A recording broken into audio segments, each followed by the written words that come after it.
انت منی بمنزلت ہارون من موسیٰ، ہے؟ آپ کو مجھ سے وہی نسبت حاصل ہے، الا انک لست بنبی۔ دیکھیں، اگر میں آپ سے کہوں کہ اگر میرا کوئی نائب ہوتا جو کہ نہیں ہے، وہ تو ہوگا، اس کا کیا مطلب ہے؟ یہ ابس سی بات ہے، بھئی جو چیز ہے ہی نہیں وہ اگر ہوتا کی کیا بات؟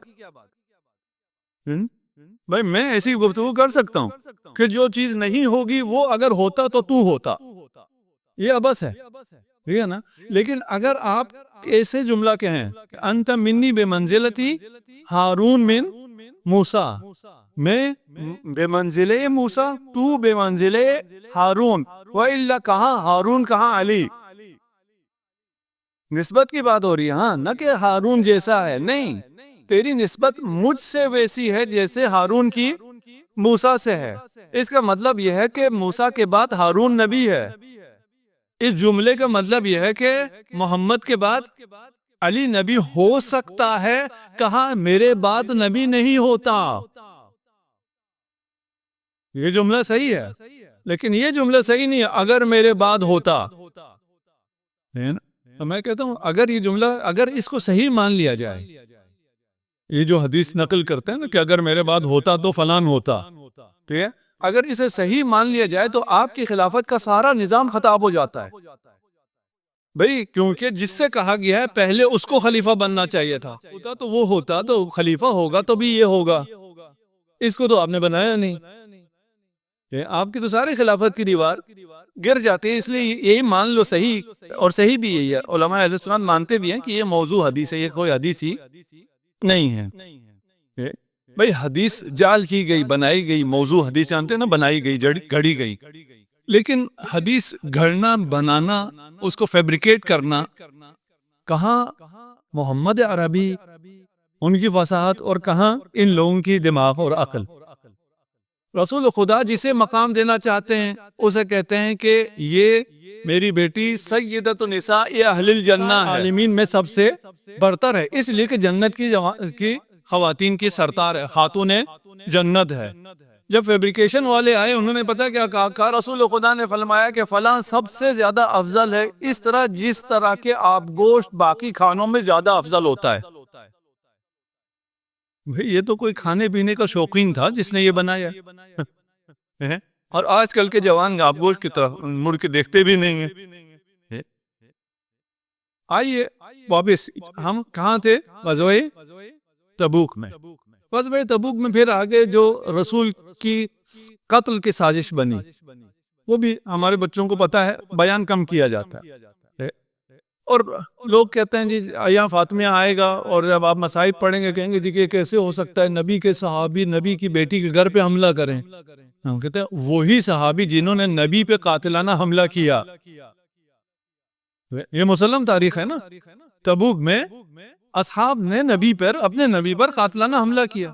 جن اصحاب نے نبی پہ قاتلانہ حملہ کیا وہ نبی کی بیٹی کا گھر جلا سکتے ہیں نہیں جلا سکتے؟ کہتے وہ منافق تھے، ہم کہتے ہیں یہ بھی منافق ہیں، اس میں تو کوئی جھگڑا نہیں ہے، ٹھیک ہے نا، ہم انہیں بھی منافق کہتے ہیں، ہم انہیں بھی منافق کہتے ہیں۔ چلیے آ جائیے اس سے باہر، بات کیا ہو رہی ہے؟ رومن امپائر آرام سے بیٹھا ہوا نہیں ہے، سازشیں کر رہا ہے، اسلامی ریاست بڑھتی جا رہی ہے، وہ پریشان ہیں اس کا پھیلاؤ دیکھ کر، اسلامی ریاست دیکھ کے زیادہ طاقتور ہو رہی ہے، اس کی پریشانی میں اور اضافہ ہو رہا ہے۔ اس کے بعد ایک وقت آیا جب اسلامی ریاست میں خانہ جنگی شروع ہو گئی، اسلامی ریاست میں خانہ جنگی شروع ہو گئی۔ یہ گھر اتنے عرصے سے یہاں عزاداری قائم ہے، یہاں کوئی اختلاف نہیں ہو رہا ہے، اس عزاداری کے دشمن تو بہت ہیں، کوئی ختم نہیں کر سک رہا۔ کیوں نہیں ختم کر سک رہا؟ کیونکہ اس خاندان میں اتحاد ہے۔ جس دن یہی اگر جھگڑا ہو جائے اس دن دشمنوں کو یہ جلوس بند کرنا، یہ عزاداری بند کرنا بڑا آسان ہو جائے گا۔ جب عالم اسلام میں خانہ جنگی شروع ہوئی، تھوڑا ادھر کر لیجیے، عالم اسلام میں جب خانہ جنگی شروع ہوئی تو رومنز کو موقع مل گیا. تھوڑا سا کم کر دیں اس کو کیونکہ یہ ساؤنڈ کو بھی آزاد کر دیں. بس ٹھیک. اگر دشمن کو پتہ چلے تو دشمن آئے گا، حملہ کرے گا. روم کہاں ہے؟ جزیرے عرب کہاں ہے؟ اور شام کہاں ہے؟ شام جب ہم کہتے ہیں سیریا، اس زمانے کا جس دور کی میں ابھی بات کر رہا ہوں، اس زمانے کا شام، ابھی جو شام ہے سیریا ہے، اس سے بڑا تھا. وہ آپ کو معلوم ہے. اور اگر بچوں کو پتہ کرنا ہے، دیکھنا ہے، تھوڑا سا سرچ کر لیں، اس زمانے کا شام بھی آپ کو مل جائے گا. میپ سب کچھ آج کل انٹرنیٹ پہ موجود ہے.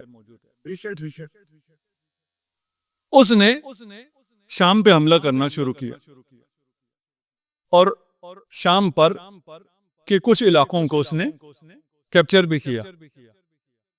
جو اس وقت شام کا حاکم تھا، اس نے اسے خط لکھا کہ مجھ سے صلح کر لو. ساتھ ہیں میرے؟ جی میں تفصیل نہیں بتاؤں گا، تفصیلات آپ نے خود سمجھنی ہے. اسے خط لکھا جو رومن امپائر سے کہ مجھ سے صلح کر لو.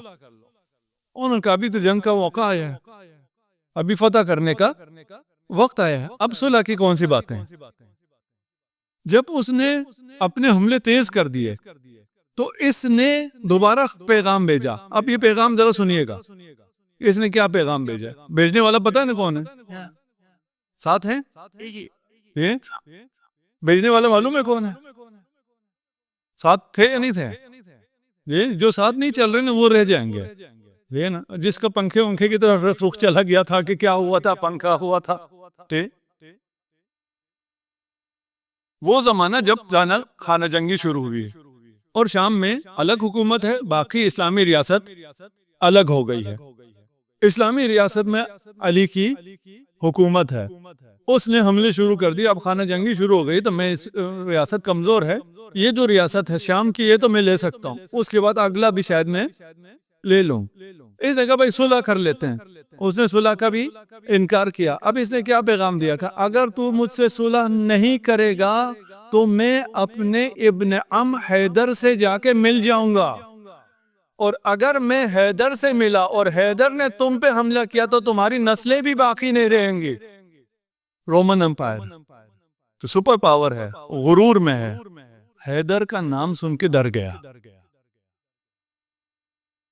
صلح کرنے پہ آ گیا.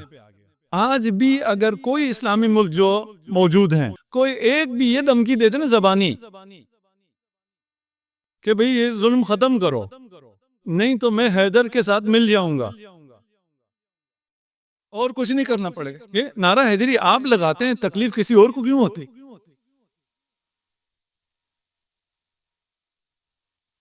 اس میں بڑی طاقت ہے، یہ مذاق نہیں ہے. یہ نا مرحب سے کیا کہا تھا؟ انا حیدر، صرف اتنا ہی کہا تھا. وہ وہیں مر گیا تھا. اب کیا ہوا؟ اب رومن امپائر نے کہا کہ چلیں ہم آپ سے ٹریٹی کرتے ہیں.